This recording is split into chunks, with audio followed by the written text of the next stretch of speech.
Radio যোগাতে Bangladesh media কারবে বলে আলী হোসেন সরকার আজ আমাদের এলাকার শুভ একটা দিন, কদমতলী এলাকার বিশেষ করে শুভ একটা দিন। খুব পরিচিত সম্মানজনক কোম্পানি পিজা অ্যান্ড কো আজকে আমাদের কদমতলী মসজিদ সংলগ্ন এলাকায় উদ্বোধন হতে যাচ্ছে, শোরুম উদ্বোধন হতে যাচ্ছে। শোরুমের মালিক, শোরুম না কোম্পানির মালিক আমার ভাতিজা নজরুল ইসলাম বাবুল। তার বাবা আমার বড় ভাই ছিলেন আফতাবউদ্দিন, ভালো ব্যবসায়ী ছিলেন।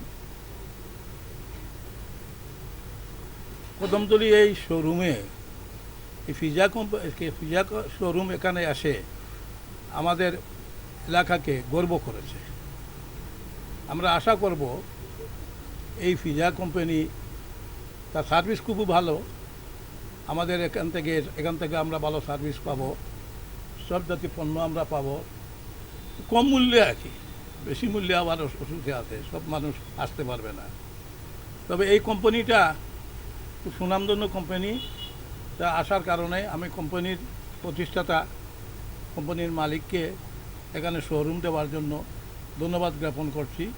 আর যারা এখানে শোরুম করেছেন আশা নিয়ে, ভরসা নিয়ে, তাদেরকে উজ্জ্বল ভবিষ্যৎ কামনা করছি। তাদের ব্যবসা যেন সুন্দরভাবে হয় এবং আমাদের এলাকার লোকজন যেন উপকৃত হয়, তাদের সাথে ভালো ব্যবহার যেন কোম্পানি যারা আছেন, শোরুমে যারা আছেন তারা করেন।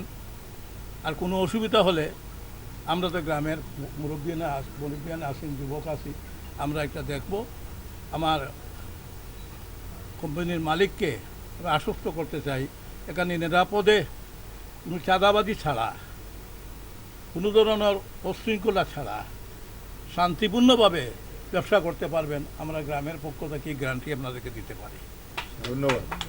আমরা এলাকায় কোনো চাঁদাবাজি নাই, কোনো সন্ত্রাসী নাই। আমরা এলাকায় খুব সুন্দরভাবে আমরা পঞ্চায়েতের মাধ্যমে আমরা চলি। ছেলেরা মুরব্বীদেরকে সম্মান করে, যে ধরনের ছেলেরা মুরব্বীরাও ছেলেদেরকে স্নেহ করে, এই পরিবেশে আমরা চলছি। আমাদের জন্য দোয়া করবেন, আমাদের গ্রামটা যেন আরও সুন্দর হয়।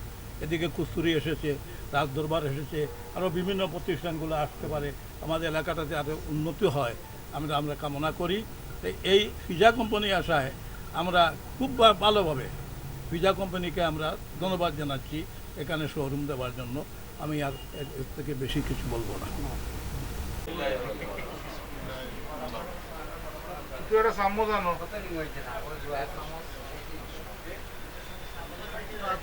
হচ্ছে